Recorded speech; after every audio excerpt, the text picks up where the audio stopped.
Hello everyone, I'm Dr. Charu Sharma, and in today's session we are going to see what are the common myths about BMS. और ये जो myths हैं ना सिर्फ general public के mind में है, इनफैक्ट जो लोग अभी अपने बीएमएस में एंटर उन्होंने करा है या फिर बीएमएस कर रहे हैं, उन सभी स्टूडेंट्स को कुछ क्वेश्चंस के बारे में कन्फ्यूजन होता है जिसको कि आज हम डिस्कस करने वाले हैं. So the first point that we are going to discuss, the first question जो कि बेसिक क्वेश्चन जो कि आपसे बहुत लोगों ने पूछा भी होगा, is surgery allowed for BMS doctors. क्या बीएमएस डॉक्टर्स जो हैं वो सर्जरी कर सकते हैं? So the answer is yes. सबसे पहला पॉइंट, जो फादर ऑफ सर्जरी हैं आचार्य Sushruta, he comes from the family of Ayurveda only. He was the one who introduced plastic surgery. He was the one who introduced other kind of ENT surgeries in the science. और जो कि आज भी जिनके traditional methods पे पूरी surgery की science ने डेवलप किया है वो हैं आचार्य सुश्रुत. और इसी को आगे बढ़ाते हुए एक नवंबर 2020 में सेंट्रल गवर्नमेंट का एक गजट नोटिफिकेशन आया था जिसमें कि CCIM और आयुष मिनिस्ट्री ने रेगुलेट किया था कि आयुर्वेदा के जो पोस्ट ग्रेजुएट्स हैं शल्य एंड शालाक्य, उनको 39 जनरल सर्जरी जो हैं प्रोसीजर्स वो अलाउ किए गए हैं और 19 प्रोसीजर्स जो कि ENT के हैं वो भी अलाउ किए गए हैं. इसका मतलब ये नहीं है कि पहले सर्जरीज़ नहीं होती थी. पहले इतने टाइम से हम देख रहे हैं, आप जिस भी इंस्टीट्यूट में हो, जहाँ पे भी प्रैक्टिस कर रहे हो, so there are many institute जहाँ पे कई सालों से आयुर्वेदा फिजिशियंस जो हैं, सर्जन जो हैं वो प्रैक्टिस कर रहे हैं. बट कहीं ना कहीं पे क्वेश्चन रहता था, इसीलिए ये जो रेगुलेशन है वो सेंट्रल गवर्नमेंट लेके आया. इसका अपोज भी जो है MCI और बाकी संस्थाओं ने किया, बट ये इसका साइंटिफिक बेस इतना स्ट्रॉन्ग था, इसका डॉक्यूमेंटेशन इतना स्ट्रॉन्ग था कि ये जो है प्रेवलेंट रहा ये गजट नोटिफिकेशन. तो आयुर्वेदा डॉक्टर्स जो हैं after their post graduation they can perform 39 surgery general procedures और ENT के वो 19 प्रोसीजर्स जो हैं, IENT के 19 प्रोसीजर्स जो हैं वो कर सकते हैं. कौन कौन से प्रोसीजर्स हैं इसकी पूरी लिस्ट जो है वो मैं आपको प्रोवाइड कर रही हूँ उस गजट नोटिफिकेशन की. You can also go through that. Next जो क्वेश्चन रहता है स्टूडेंट्स के दिमाग में कि क्या BMS प्रैक्टिशनर सिर्फ इंडिया में प्रैक्टिस कर सकता है या वो अब्रॉड में भी प्रैक्टिस कर सकता है? So the answer is yes. कैसे कर सकता है?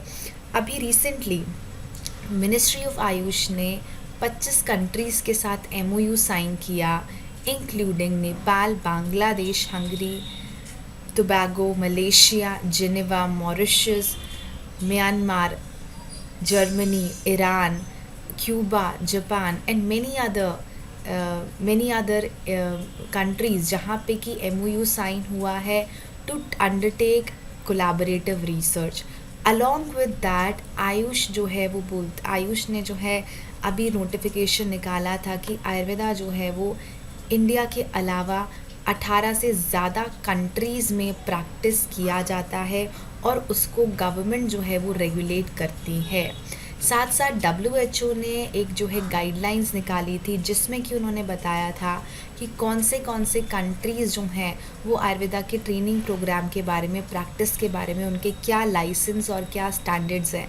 Argentina, Australia, Bangladesh, Brazil, Colombia, Cuba, Germany, Hungary, Italy and many other countries जहाँ पे कि आयुर्वेदा प्रैक्टिस को रेगुलेट करने के लिए कुछ काम चल रहा है. एंड इस समय पे there are many Ayurveda doctors who are practising outside India. इस पे कि मैंने एक जो है वो सेशन भी बनाया था, you can also go through that, जिसमें कि हमने देखा था कि कनाडा में जो है किस तरीके से आप प्रैक्टिस कर सकते हैं. इसका लिंक मैं आपको डिस्क्रिप्शन बॉक्स में भी दे रही हूँ.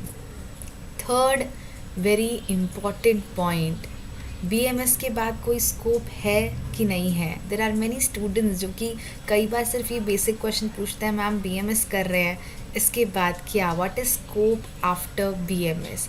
सो I would tell you that currently there are 70.37 lakh practitioners, AYUSH practitioners. 3,000 से 3,500 से ज़्यादा हॉस्पिटल्स हैं जहाँ पे कि आयुष प्रैक्टिस होता है, और इसमें सबसे बड़ी संख्या जो है वो आयुर्वेदा प्रैक्टिशनर्स की है, जो कि इस समय पे 4 लाख से ज़्यादा है। तो ये जो डाटा है ये मिनिस्ट्री ने दिया है। You have huge scope in government sector as well as private sector. कौन कौन से प्रोफाइल्स में आप काम कर सकते हैं? You can become an Ayurveda medical officer UPSC के थ्रू, स्टेट पीएससी के through. You can become a research officer. You can become a community health officer. You can become a junior research fellow और senior research fellow just after your BMS. तो ये options बिल्कुल BMS के बाद जो है आप adopt कर सकते हैं.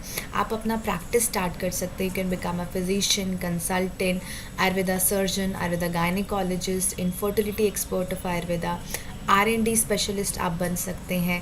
एकेडमिक्स में जाएंगे तो लेक्चरर, प्रोफेसर, और बिज़नेस की तरफ या एंटरप्रेन्योरशिप की तरफ आते हैं तो बिज़नेस डेवलपमेंट जो कि आयुर्वेदा फार्मास्यूटिकल कंपनीज़ का होता है या फिर आयुर्वेदा प्रोडक्ट्स का होता है, उसमें हमेशा रिक्वायरमेंट होती है एक टीम की जो कि आयुर्वेदा डॉक्टर्स की हो. You can also go in clinical trials, being a clinical trial coordinator. You can become a scientist or research scientist, and entrepreneurship is a booming field in Ayurveda. तो यहाँ पे आप health tech और wellness जितनी भी companies हैं वो invite करती हैं आयुर्वेदा डॉक्टर्स को. You can also become a public health expert. You can become epidemiologist. इसके लिए आपको BMS के बाद जो है मास्टर्स इन पब्लिक हेल्थ जो है करना रहेगा. और इसके बाद you can work in ICMR, you can work in NHSRC, you can work in many other government organisations. और जैसे कि अभी हमने लास्ट देखा था कि अब डिफेंस में जो है वो भी आयुर्वेदा डॉक्टर्स की जो है वैकेंसी जो है वो अभी निकाली गई है. And there are many opportunities government field में भी एंड प्राइवेट फील्ड में भी, BMS के बाद भी, and after completing your MD, MS और PhD, not just in India but outside India as well.